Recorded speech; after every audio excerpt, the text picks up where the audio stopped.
அனைவருக்கும் வணக்கம். சென்னை மாநகர காவல்துறை ஆணையராக இருந்து தற்போது லஞ்ச ஒழிப்புத்துறை இயக்குநராக இருக்கக்கூடிய திரு அருண் ஐபிஎஸ் அவர்கள் என்னை கொலை செய்ய மும்பையிலிருந்து ஒரு கூலிப்படையை நியமித்துள்ளார் என்ற தகவலை எனக்கு டெல்லியிலிருந்து உளவுத்துறை அதிகாரிகள் தெரிவித்து உடனடியாக சென்னை மாநகர காவல்துறை ஆணையரை சந்தித்து புகார் அளித்து தேவையான விசாரணையை மேற்கொள்ளுமாறு எனக்கு அறிவுறுத்தியதன் அடிப்படையில் இன்று காலை சென்னை மாநகர ஆணையர் அவர்களை சந்தித்து புகார் மனுவை அளித்தேன். உங்களுக்கு வியப்பாக இருக்கலாம், அது எப்படி இவரை கொலை பண்ணுறதுக்கு மும்பையில் அண்டர்வேர்ல்டுலேருந்துலாம் ஆட்களை நியமிக்கிறார்களா, அதுவும் அருண் செய்கிறாரா என்றெல்லாம் உங்களுக்கு வியப்பாக இருக்கும். இதே போல் கடந்த செப்டம்பர் 2025 தென் தமிழகத்திலிருந்து கொலை செய்வதற்கென்று ஒரு கூலிப்படையை திரு அருண் அவர்கள், செல்வநாகரத்னம் ஐபிஎஸ் அவர்கள் மற்றும் திரு வருண்குமார் ஆகியோர் பணத்தை கொடுத்து அவர்களை நியமித்து இதே போல் என்னை கொலை செய்ய திட்டமிட்ட சமயத்தில் அப்போதும் எனக்கு டெல்லியிலிருந்து தகவல் வந்து அப்போது பொறுப்பு டிஜிபியாக இருந்த மரியாதைக்குரிய திரு வெங்கட்ராமன் அவர்களை நேரில் சந்தித்து நான் புகார் ஒன்றை அளித்தேன். புகாருக்கு பிறகு பத்திரிகையாளர்களை சந்தித்தேன். அந்த பத்திரிகையாளர் சந்திப்பை நடத்தி புகாரை அளித்த பின்புதான் அந்த கொலை திட்டம் கைவிடப்பட்டது. உங்களில் பலருக்கு இதெல்லாம் சாத்தியமா, அருண் இப்படியெல்லாம் செய்வாரா என்ற வியப்பு ஏற்படும். தோழர்களே, இந்தியாவில் யாருக்கும் நடக்காத கொடுமை எனக்கு நடந்திருக்கிறது. ஆளை விட்டு அடிப்பாங்க, கை காலை உடைப்பாங்க, வெட்டுவாங்க, இதெல்லாம் நடக்கும். நீங்கள் குடியிருக்கும் வீட்டின் படுக்கை அறையிலும் சமையல் அறையிலும் உணவருந்தும் மேசையிலும் ஹாலிலும் மலத்தையும் சாக்கடையையும் அள்ளி வீசியது இந்தியாவில் எங்காவது நடந்திருக்கிறதா? எனக்கு நடந்தது. வீட்டுக்கு வந்துட்டாங்க, இந்த மாதிரி சாக்கடை ஊற்றிட்டாங்கன்னு எங்கள் அம்மா ஃபோன் பண்ணுறாங்க. 100க்கு அடிக்கிறேன். கீழ்ப்பாக்கிலேருந்து பெட்ரோல் ஜீப் வருதுன்றாங்க. 3/4 மணி நேரம் பெட்ரோல் ஜீப் வரல. அந்த பெட்ரோல் ஜீப் இன்ஸ்பெக்டர் நம்பர் எனக்கு கொடுத்துட்டாங்க. நான் அவருக்கு அடிக்கிறேன், டிராஃபிக்கில் மாட்டிக்கிட்டேன்றாரு. கீழ்ப்பாக்கு போலீஸ் ஸ்டேஷன்லேருந்து கீழ்ப்பாக்கிலே இருக்கக்கூடிய வீட்டுக்கு வரதுக்கு 3/4 மணி நேரமா? அது நடந்தது. அப்போது எனக்கு தெரிந்த பெட்ரோல் ஜீப் வரலன்னொடனே சென்னை மாநகர காவல்துறையில் பணியாற்றி கொண்டிருந்த ஒரு மூத்த ஐபிஎஸ் அதிகாரி எனக்கு தெரிந்தவர், அவர்கிட்ட அடித்து, சார் இது மாதிரி நடந்துகிட்டு இருக்கு, வீட்டில் அம்மா தனியாக மாட்டிக்கிச்சு, பெட்ரோல் ஜீப்புக்கு ஃபோன் பண்ணேன்னா இந்த மாதிரி சொல்கிறாங்க சார்னு சொன்னோன்னே அவர் நேரடியாக அருணை சென்று சந்திக்கிறார். சார் இந்த மாதிரி சங்கர் வீட்டில் இப்படி அட்டாக் நடக்குதுன்னு சொல்லும்போது அருண் கேட்ட முதல் கேள்வி என்ன தெரியுமா? அவன் ஏன் உனக்கு ஃபோன் பண்ணுறான்? அப்படியா, இப்படி நடக்குதா, ஏன் பெட்ரோல் ஜீப்போட, இதெல்லாம் எதையுமே கேட்கல. அவன் ஏன் உனக்கு ஃபோன் பண்ணுறான்? நீ அவங்ககிட்ட டெய்லியும் பேசிக்கிட்டு இருக்கியா என்பது தான். இதே அருண் அவர்கள் சட்டம் ஒழுங்கு பதவியில் இப்போது இருந்திருந்தால் இந்நேரம் என் மீது 15 வழக்குகள் பதியப்பட்டிருக்கும், சிறையில் இருந்திருப்பேன், குண்டர் சட்டம் பாய்ந்திருக்கும். இப்போது லஞ்ச ஒழிப்புத்துறையிலே அவர் இருப்பதன் காரணமாக அவரால் எதையும் செய்ய முடியவில்லை என்பதால் 2வது முறையாக அவர் கூலிப்படையை நியமித்துள்ளார் என்பதனால் டெல்லி உளவுத்துறை அதிகாரிகள் என்னிடம் அறிவுறுத்தியபடி நான் இன்று மாண்புமிகு சென்னை மாநகர காவல்துறை ஆணையரை சந்தித்து புகார் மனுவை அளித்திருக்கிறேன். உரிய நடவடிக்கை எடுப்பதாக அவர் கூறியிருக்கிறார். தமிழக முதல்வர் அவர்களிடம் நான் மீண்டும் இந்த கோரிக்கையை வலியுறுத்த விரும்புகிறேன். திரு அருண் அவர்கள் லஞ்ச ஒழிப்புத்துறை இயக்குநராக இருக்க தகுதியில்லாத நபர். இதை நான் மட்டும் சொல்லவில்லை, மாண்புமிகு சென்னை உயர்நீதிமன்ற 2 நபர் நீதிபதிகள் கொண்ட அமர்வு சொல்லியிருக்கிறது. இன்றைக்கி பொதுமக்கள் மத்தியிலே உங்கள் வாயிலாக தமிழக முதல்வரின் கவனத்திற்கு ஒரு அதிர்ச்சிகரமான தகவலை சொல்லிக்கொள்கிறேன். இந்த ஸ்ட்ரென்த்து சென்னை சிட்டி போலீஸ் ஸ்ட்ரென்த்தில் பணியாற்றக்கூடிய அமைச்சு பணியாளரான திரு ஐயப்பன் என்பவர் இப்போது லஞ்ச ஒழிப்புத்துறையிலே அதர் டியூட்டியாக அருணோடு பணியாற்றி கொண்டிருக்கிறார். அதே போல் சென்னை மாநகர காவல்துறையின் விபச்சார தடுப்பு பிரிவிலே தலைமை காவலராக பணியாற்றக்கூடிய சந்திரசேகரன் என்பவர் இப்போது அயல் பணியாக ஓடியாக லஞ்ச ஒழிப்புத்துறையில் பணியாற்றி கொண்டிருக்கிறார்.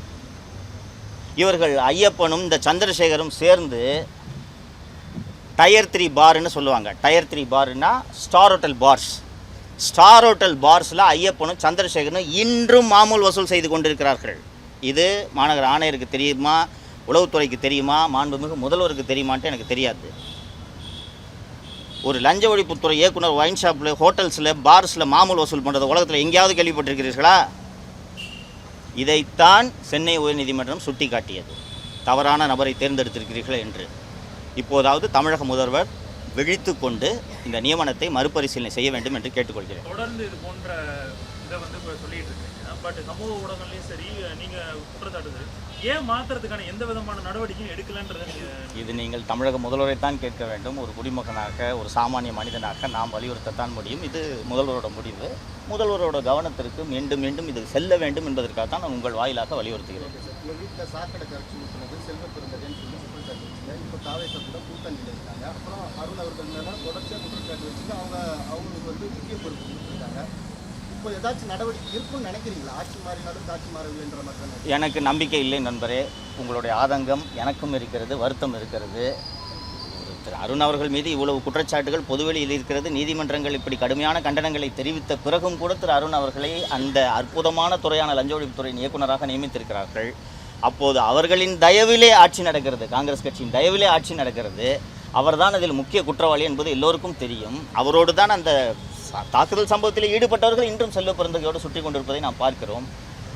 வெளிப்படையாக சொல்கிறேன், வருத்தத்தோடு சொல்கிறேன், எனக்கு நம்பிக்கை இல்லைங்க. யோசிச்சு பாருங்கள், அம்மாவே செத்து போயிட்டாங்க. அந்த 3 மணி நேரம் அந்த மலை குவியலுக்குள்ள அம்மா இருந்தாங்க. இது வரைக்கும் ஒரு அக்யூஸ் அரசு ஆகல. சென்னை உயர்நீதிமன்றம் கடந்த ஏப்ரல் 2025 12 வாரங்களுக்குள் குற்றப்பத்திரிகை தாக்கல் செய்ய வேண்டும் என்று இந்த கிரைம் பிரான்ச் சிஐடிக்கு உத்தரவிட்டது. ஏப்ரல் 2025 12 மாதங்கள் கடந்து விட்டது. உங்கள் பார்வைக்கு விட்டு விடுகிறேன். வேறு கொஸ்டின்ஸ் இருக்குங்களா?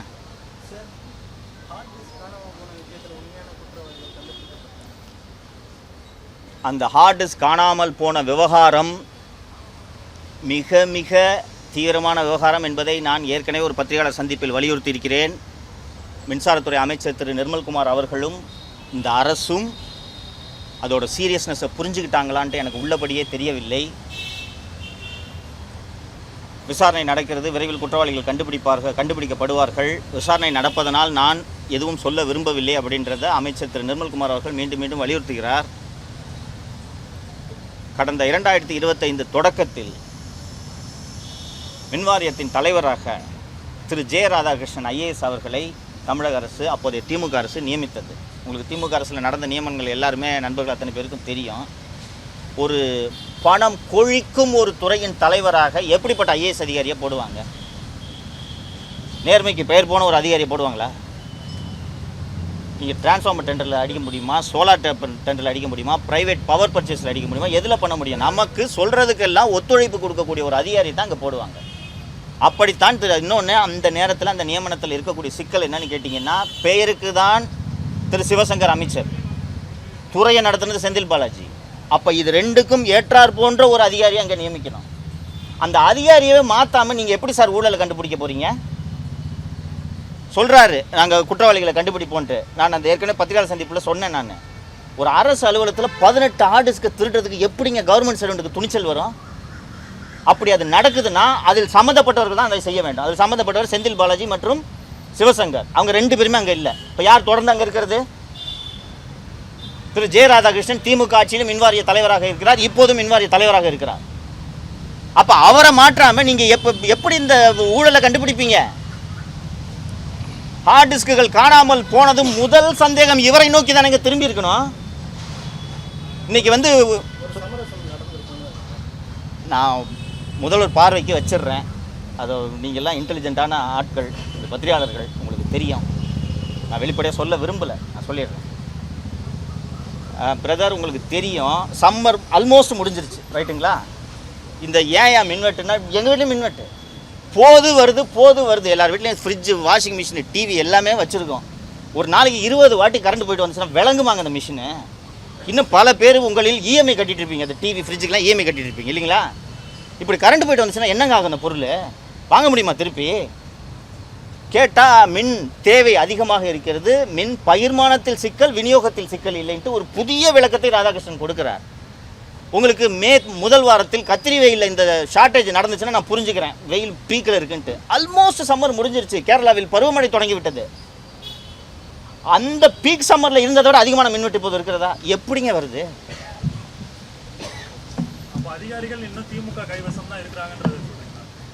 திமுக அதிகாரிகளை ஏன் இந்த அரசு தேர்ந்தெடுத்து முக்கிய பதவிகளுக்கு நியமிக்கிறது என்பதுதான் நான் இந்த அரசை பார்த்து கேட்கக்கூடிய கேள்வி. திமுக அரசுக்கு நெருக்கமான அதிகாரிகள், ஊழல் செய்ய துணை போன அதிகாரிகளை தானங்க திமுக அரசு தேர்ந்தெடுத்து நியமிக்கும். அதே அதிகாரிகளை முக்கிய பதவிகளுக்கு நீங்கள் நியமிக்கிறீர்கள் அல்லது அந்த அதிகாரிகளை தொடர விடுகிறீர்கள் என்றால் திமுக ஆட்சி தொடர வேண்டும் என்று இந்த முதல்வர் விரும்புகிறாரா, தாவேக விரும்புகிறதான்றதான் நான் உங்களுக்கு முன்னாடி கேள்வியாக வைக்க விரும்புகிறேன். எலக்ட்ரிசிட்டி டிபார்ட்மெண்ட்டில் அந்த டாப் டு பாட்டம் ஊழலுங்க. வந்த உடனே அந்த மின்வாரிய தலைவரை நீங்கள் மாற்ற வேண்டாமா? ஃபோர்மேனையாக மாற்றிட்டு இருப்பீங்க. மின்சாரத்துறை அமைச்சர் திரு நிர்மல்குமார் அவர்கள் போய் ஆய்வு செய்துட்டு லைன்மேன் எல்லாம் 4-5 பேர் சஸ்பெண்ட் பண்ணார். அப்புறம் அவங்க லைனை பிடிங்கி விட்டு திருப்பி ரீஇன்ஸ்டேட் பண்ணுறாரு. கீழே இருக்கிற அந்த அந்த அந்த ஏழை தொழிலாளிகளாக ஊழலில் ஈடுபட்டவர்கள் யார் அந்த ஊழலுக்கு காரணமானவரோ அவரை பக்கத்தில் வச்சுக்கிட்டு இருக்காரு. என்ன நிர்வாகம் பண்ணுறீங்க நீங்கள்? அந்த அளவுக்கு கடுமையான வார்த்தைகளை நான் பயன்படுத்த விரும்பவில்லை. ஒரு குற்றச்சாட்டு வைக்கிறாங்க எதிர்த்தரப்புல இருந்து. இவங்க இந்த மாதிரி மாறுதல், அதாவது திமுக இருந்த அதே அதிகாரிகள் மாறுதல் செய்யாமல் இருக்கிறாங்கன்னா தொடர்ச்சிய தாவேக தரப்புல என்ன சொல்றாங்கன்னா திமுகவால தான் இந்த பிரச்சனை அப்படின்னு சொல்லிட்டு அதற்கு ஏதுவாக இருக்கட்டும்னு இது அப்படியே கண்டினியூ பண்றாங்க. சார், திமுகவால் இந்த பல பிரச்சனைகள் திமுகன்றதை நானும் ஒத்துக்கிறேன் சார். நானும் கடுமையான விமர்சனங்கள் பண்ணியிருக்கேன். பல பிரச்சனைகள் திமுகவால். ஆனால் அந்த திமுக அமைச்சர்களும் முதலமைச்சரும் மட்டுமே அந்த தவறுகளை செய்திருக்க முடியாதல்லவா? அவர்களுக்கு துணை போனது இந்த அதிகாரிகள் தானே. அந்த துணை போன அதிகாரிகளை நீங்கள் கூடவே வச்சுக்கிட்டு திமுக பண்ணிடுச்சுன்னு சொன்னா இவங்க எல்லா தகவலையும் திமுகவுக்கு சொல்ல மாட்டார்களா? நான் ஏற்கனவே நடந்த பத்திரிகையாளர் சந்திப்பில் சொன்னேன், என்ஃபோர்ஸ்மெண்ட் டைரக்டரேட் என்ன டாக்குமெண்ட்ஸை டிஜிபிக்கும் டிவிஎஸ்சிக்கும் அனுப்பிச்சு அப்படின்றது திரு கே நேரு அவர்களுக்கு எதுவுமே தெரியாது. பயந்துக்கிட்டு இருந்தார். என்ன தான் பண்ணி, ஏன்னா யாரோட டிரான்ஸ்கிரிப்ட்லாம் போச்சுன்னா கவினா அவரோட பிஏ, அந்த டிவி ட்ரூ வேல்யூ ஹோம்ஸில் வேலை செஞ்சவங்க திரு நேரு அவர்களோட பிஏ, இவங்களோட டிரான்ஸ்கிரிப்ட்ஸ், வாட்ஸ்அப் சாட்ஸ் எல்லாமே மாட்டுச்சு. என்ன மாட்டுச்சுன்னே அவருக்கு தெரியல, நியூஸ் பேப்பரில் வந்து செய்தியை தவிர. அருண் போய் மொத்தத்தையும் ஜெராக்ஸ் போட்டு கொடுத்துட்டார். இதுக்கு தானே நீங்கள் இதை பாருங்கள், புதிய கட்சி, உங்களுக்கு நிர்வாக அனுபவம் இல்லை, அரசியல் அனுபவமே குறைவு, உங்களுக்கு குறைந்தது 6 மாத காலம் அவகாசம் வழங்க வேண்டும் அப்படின்றதுக்காக தான் கடும் விமர்சனங்களை வைக்க வேண்டாம் என்று பொறுமையாக இருக்கிறோம். நீங்கள் கற்றுக்கொள்ள வேண்டாமா? குறைந்தது சரியான அதிகாரிகளை தேர்ந்தெடுக்க வேண்டாமா? இதனால் இவன் முடிக்கும் என்றாய்ந்து ஆட்சி செய்ய வேண்டாமா? காவல்துறையில் நல்ல அதிகாரிகள் எல்லாம் போட்டிருக்கீங்க. பல துறைகளுக்கு டிஜிபி, ஹெச்ஓபிஎஃப் ஆகட்டும், இன்டெலிஜென்ஸ் ஆகட்டும், சிட்டி ஆகட்டும், நல்ல அதிகாரிகளை போட்டிருக்கிறீர்கள். முக்கிய துறையான லஞ்ச ஒழிப்பு துறைக்கு இப்படிப்பட்ட ஒரு கருப்பு ஆட்டை கொண்டு வந்து நியமிக்கலாமா? நான் மட்டும் சொல்லவில்லை, ஊரே சொல்கிறது. இவ்வளோ பேர் சொல்லியும் நீங்கள் திருத்திக் கொள்ளவில்லை என்றால் என்ன விமர்சனங்கள் வந்தாலும் திமுக அரசு போலவே எங்களுக்கு கவலை இல்லாமல் நாங்கள் ஆட்சியை நடத்த போகிறோம் என்ற எண்ணத்தில் இந்த முதல்வர் இருக்கிறாரா என்ற கேள்வியை தான் நான் வைக்க விரும்புகிறேன். போன ஆட்சியில் அதிகாரிகளுடைய ஆட்டம் அதிகமாக இருக்குன்னு சொல்லிக்கிட்டே இருந்தீங்க, அது இந்த ஆட்சியிலையும் தொடர ஆரம்பிக்குது அப்படிங்கிற நோக்கத்தில் எடுத்துக்கலாமா? ஒரு மாதம் தான் ஆகியிருக்கிறது. அதிகாரிகள் ஆட்டம் தொடரக்கூடாது என்பதற்காகத்தான் நான் மீண்டும் மீண்டும் சுட்டி காட்டி கொண்டுகிறேன். இந்த தப்பை பண்ணிடாதீங்க, அவங்க கையில் போச்சுன்னா அவ்வளவு அனுபவம் வாய்ந்த திராவிட முன்னேற்ற கழக தலைவர்களையே அதிகாரிகள் தங்கள் கைப்பிடிக்குள் வைத்திருந்தார்கள். அந்த அதிகாரிகளை மீறி முதல்வராலும் அமைச்சர்களாலும் எதுவுமே செய்ய முடியவில்லை. நீங்கள் புதியவர்கள், நிர்வாகம் என்றால் என்னவென்றே தெரியாமல் வந்திருக்கிறீர்கள். அந்த தவறை செய்து விடாதீர்கள் என்பதற்காகத்தான் மீண்டும் மீண்டும் சுட்டி காட்டுகிறேன். புரிந்து கொள்வார்கள், கற்றுக்கொள்வார்கள் என்று நம்புகிறேன். உங்கள் மேலே அட்டம் இருக்குன்னு சொல்லி இன்டெலிஜென்ஸ் ரிப்போர்ட் சொல்கிறீங்க. அடுத்த கட்டமாக இதை கிரிட்டிசைஸ் பண்ணுறதா நிற்கிற ஏதாச்சும் ஐடியா இருக்கா? தொடர்ச்சியாக நீங்கள் கிரிட்டிசைஸ் பண்ணுறதுனா என் அருமை நண்பரே, இதை தவிர எனக்கு வேறு எதுவும் தெரியாதுங்க. 2 வருஷத்தில் 220 நாள் சிறையில் இருந்தது. நான் இப்போதும் இங்கே வந்து புகார் அளித்தது என் உயிருக்கு பயந்தல்ல. உயிருக்கு பயந்துன்னா திமுக பிரிவில் கொண்டிருப்பாங்க என்ன. என் உயிருக்கு பயந்தல்ல. இந்த முதல்வருக்கு இது தெரிய வேண்டும். இல்லை உயிருக்கு பயந்து இதை பேசாமல் இருந்திருக்குன்னா திமுக கட்சியில் பேசாமல் இருந்திருப்பேனுங்க. சரிங்களா? அப்போ தான் பெரும் ஆபத்து இருந்தது இல்லையா? இது ஃபஸ்ட்டு அரெஸ்ட் பண்ணிட்டு கூட்டு போகும்போது பெருந்துறைக்கிட்ட போய் வண்டியை கொண்டு போய் விட்டாங்க மீடியனில். ஜெயிலில் கையை உடைச்சாங்க. திருச்சியில் ராம்ஜி நகரில் திருச்சி கஸ்டடியில் வருண்குமாரோட கஸ்டடிக்கு போகும்போது சாப்பாட்டில் லெட்டை கலக்கிறதுக்கு முயற்சி பண்ணாங்க. அண்டு கடைசியாக சித்தூரில் அரெஸ்ட் பண்ணும்போது விடிஞ்சிருச்சு. விடியலைன்னா புகார் இன்ஸ்பெக்டர்கிட்ட இன்ஸ்ட்ரக்ஷனு என்ன கொல்லணுன்ட்டு. இன்னொன்று கூட மாலதி மாட்டிக்கிட்டாங்க. இவர் கோபின்ட்டு ஒரு என்னோட நண்பர், அவர் மாட்டிக்கிட்டார். விடிஞ்சிருச்சு மாட்டும்போது. அதாவது நள்ளிரவில் தான் பிடிக்கிறாங்க. நாங்கள் போகிறோம், சித்தூர்லேருந்து ஓங்கோல் வரைக்கும் போயிட்டோம். தெரியல பின்னாடி துரத்திட்டு வராங்கட்டு. உங்களுக்கு போகும்போது விடிஞ்சிருச்சு. அதனால தப்பிச்சேன். இல்லைன்னா புகாரி தான் திருவேங்கடத்தை சுட்டது தெரியுங்களா? அதனால் பிளானு சுடுறது. அவனுக்கு பிடிச்சா ஜெயிலில் போயிட்டு வெளில வந்து பேசிகிட்டு இருக்கான். ஆனால் இந்த வாட்டி முடிச்சு விட்றணுன்றது தான் அவங்களோட ஒரிஜினல் திட்டம். ஆனால் விடிஞ்சதுனால அவங்களால எதுவும் பண்ண முடியல. இன்னொன்று அதர் ஸ்டேட்டில் வச்சு இஷ்டத்துக்கு சுட முடியாததுனால தப்பிச்சேன். அப்போவே பயப்படல. ஆனால் இப்போது நான் சொல்கிறது, நான் செத்து போயிடுவேன், எனக்கு ஒன்றும் இல்லை, எனக்கு சாவை பற்றி அச்சமும் இல்லை.